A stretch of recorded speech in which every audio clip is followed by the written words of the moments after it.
नमस्कार दोस्तों, आप सभी का स्वागत है हमारे YouTube चैनल पर। तो आज हम बात करेंगे डीएलएड एग्जाम 2022 लेटेस्ट अपडेट के बारे में।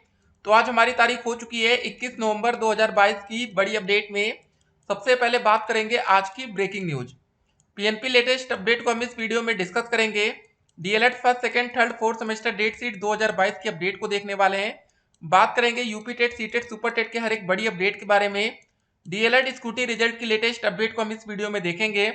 देखिए, सभी बच्चों के मन में एक ही सवाल है कि परीक्षा की तैयारी कैसे करें, पेपर बिल्कुल नजदीक आता जा रहा है। और देखिए, आज हमारी 21 तारीख हो चुकी है और दिसंबर के फर्स्ट या सेकंड वीक से आप लोग का पेपर शुरू हो जाएगा। तो ज्यादा समय नहीं है, 10 से 12 दिन का जो भी समय बच रहा है उस हिसाब से आपको अच्छी तैयारी करनी है। एग्जामिनेशन फॉर्म भरे जा चुके हैं, अब सिर्फ पेपर की तैयारी है। कुछ और बड़ी अपडेट, डीएम के कंधे पर हाथ रखकर सेल्फी लेने वाला शिक्षक निलंबित हो गया। आप सोचिए, सेल्फी लेने से भी आप निलंबित हो सकते हैं।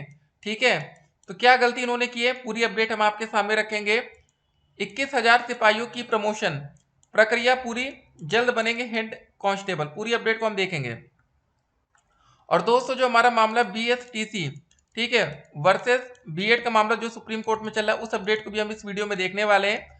और गाइस, प्रत्यावेदन, जी हाँ, जो बच्चे 3 बार से ज्यादा फेल हो चुके हैं, मतलब 3 बार फेल हो चुके हैं, उनको क्या एक और मौका मिलेगा? या दोस्तों, जो रिजल्ट पर रोक लगा दी गई थी, उस अपडेट को भी हम इस वीडियो में कवर करेंगे। तो हर एक अपडेट हम आप तक पहुंचाते रहते हैं, इसीलिए आप लोग जो परीक्षा की तैयारी है उसको बेहतर तरीके से करिए, ताकि जब पेपर हो तो आप एक अच्छा स्कोर कर सकें। एग्जामिनेशन फॉर्म की जो बात हमने आपके सामने रखी कि 5 नवंबर से लेकर 12 नवंबर तक ऑनलाइन आवेदन लिए जा चुके हैं।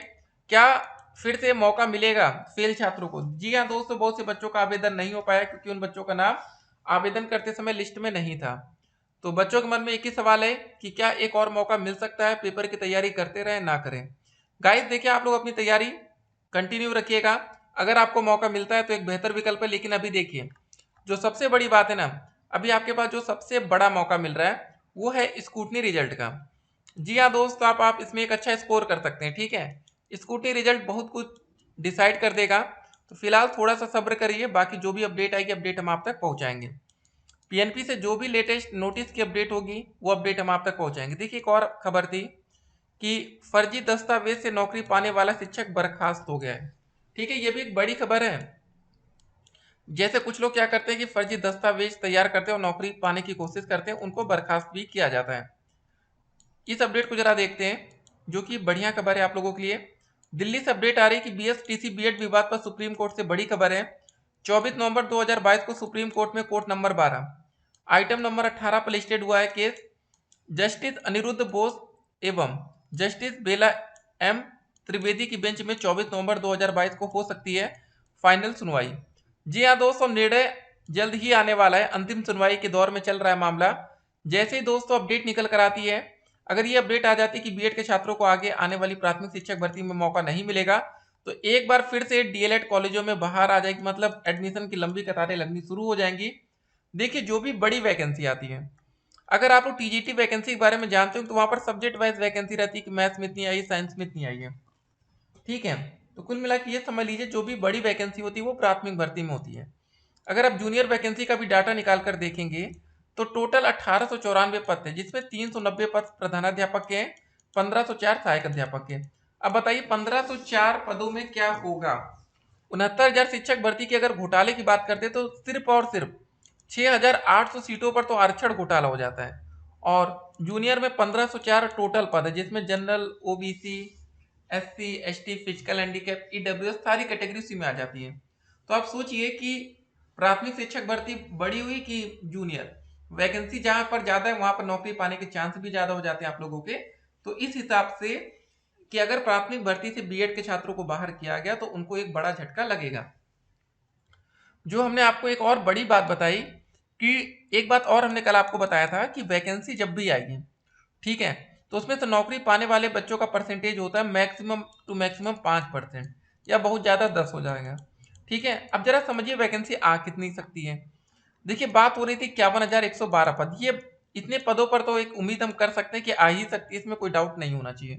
ठीक है, बाकी 97,000 पदों पर वैकेंसी आ गई तब तो बहुत ही बढ़िया वाली खबर होगी। जरा समझिए, कम से कम 10 लाख ऐसे बच्चे आज की डेट में बैठे हैं बेरोजगार, जिन बच्चों का टेट और सी टेट या टेट यूपी टेट में से कुछ ना कुछ क्लियर हो चुका है। तो सोचिए जब वो बच्चे शिक्षक भर्ती में सम्मिलित होंगे, 10 लाख का 1% सिर्फ होता है 10,000। ठीक है, तो इसको आप समझ रहे होंगे कि अगर 10,000 पदों पर वैकेंसी आएगी, जरा समझिए, इस तरह से समझिए, अगर टोटल बच्चे परीक्षा में सम्मिलित होते हैं 10 लाख और वैकेंसी आती है मात्र 10,000 पदों पर, तो सोचिए 99% छात्रों को नौकरी नहीं मिल पाएगी, नौकरी नहीं मिल पाएगी टोटल में से। अगर मान लेते वैकेंसी आ जाती 50,000 मान लेते, तो क्या होगा कि 10 लाख में से कितने परसेंट छात्रों को नौकरी मिलेगी? 5% छात्रों को। इसका मतलब ये होगा कि 95% छात्र बेरोजगार रह जाएंगे। ठीक है, तो गाइस आप लोग इसीलिए अभी से अपनी तैयारी में लग जाइए कि आपको इन 5% छात्रों में आकर अपनी नौकरी लेनी है। अगर 10,000 पदों पर वैकेंसी है तो 1% छात्रों में सम्मिलित होकर, एक बात और आपको ध्यान देना है, अगर 10,000 पदों पर भी वैकेंसी आ गई तो ये 10,000 पद ना तो ओबीसी के होंगे, ना तो एससी के होंगे, ना तो एसटी के होंगे, ना तो ईडब्ल्यूएस कैटेगरी के होंगे, ना फिजिकल हैंडीकैप के होंगे, ना जनरल में। सभी का अलग अलग कोटा डिसाइड होगा। ठीक है, तो इस बात को भी आप लोग को ध्यान में रखना है। काफी बार आप लोग से गलतियां हो जाती हैं, तो बस वही कहेंगे कि आप लोग से गलतियां ना होने पाए। फर्जी दस्तावेज से नौकरी पाने वाला शिक्षक बर्खास्त हुआ है। महाराजगंज जिले के परतावल क्षेत्र के प्राथमिक विद्यालय बिजौली में तैनात फर्जी शिक्षक को बीएसए आशीष कुमार सिंह ने बर्खास्त कर दिया है।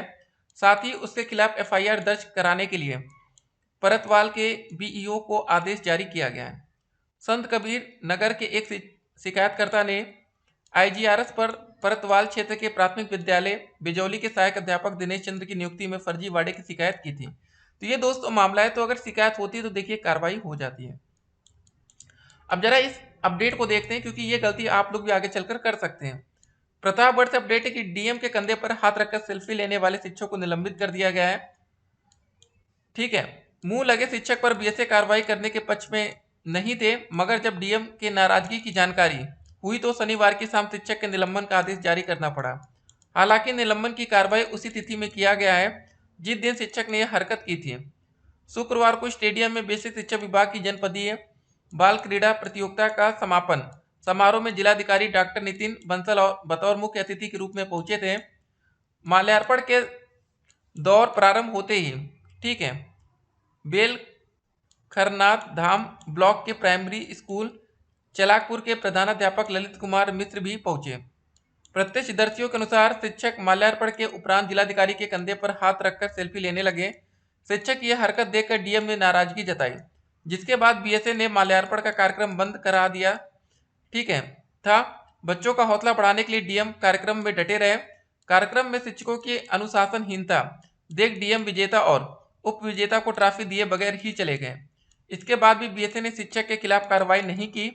शनिवार को जब बीएसए को जानकारी हुई कि डीएम की नाराजगी अभी कम नहीं हुई तो उन्होंने 18 नवंबर की तिथि में मुंह लगे शिक्षक को निलंबन का आदेश जारी कर दिया।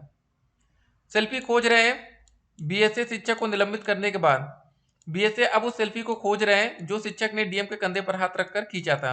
दरअसल वह सेल्फी शिक्षक के ही मोबाइल में है, इससे वह अधिकारियों तक नहीं पहुंचा पा रहे। तो दोस्तों सोचिए यार कि एक मतलब सेल्फी की वजह से किसी का निलंबन हो जाता है। ठीक है, तो जरा ध्यान रखिए कि डीएम साहब नाराज हो गए तो आपको निलंबन तक हो सकता है। तो कोई मतलब नहीं है कि डीएम के साथ आपको सेल्फी लेना जरूरी है। ठीक है, तो कभी ये मत सोचिएगा कि यार ये हमसे बड़े पद में इनके साथ सेल्फी ले लेंगे तो सोशल मीडिया पर भौकाल बनेगा। ठीक है, लोग भौकाल बनाते हैं, बेमतलब के भौकाल के चक्कर में निलंबन हो जाता है। तो सावधानी आप लोग को भी बरतना है। ये मत सोचिएगा कि यार ये हमसे बहुत बड़े इनके साथ सेल्फी ले लेंगे तो हम कोई बहुत बड़ी चीज जीत लेंगे, हासिल कर लेंगे, ऐसा नहीं होता है। ठीक है, आप टीचर भी बनने के बाद सोचिए कि लाखों बच्चे, 10 लाख से ज्यादा बच्चे इंतजार कर रहे हैं टीचर बनने के लिए। ठीक है, तो ठीक है, आप लोग नौकरी पाएंगे तो जरा ध्यान रखिएगा कि इन सब गलतियों की वजह से आपकी नौकरी ना जाए। इसलिए आपको हम बताते रहते हैं हर एक अपडेट। बाकी परीक्षा डेट शीट की जो अपडेट होगी, यूपी टेट सीटेट, देखिए सीटेट 24 नवंबर लास्ट डेट है भैया, 21 तारीख हो गई है। जल्दी आवेदन कर दीजिएगा अगर आप आवेदन करना चाहते हैं। बाकी यूपी टेट सुपर टेट की जो भी अपडेट होगी वो हम आप तक पहुंचाएंगे। स्कूटनी रिजल्ट के लिए कमेंट बॉक्स में लिंक दिया गया है, वहां से अधिक जानकारी प्राप्त कर सकते हैं। मिलते हैं एक और वीडियो में, तब तक के लिए stay connected, have a nice day.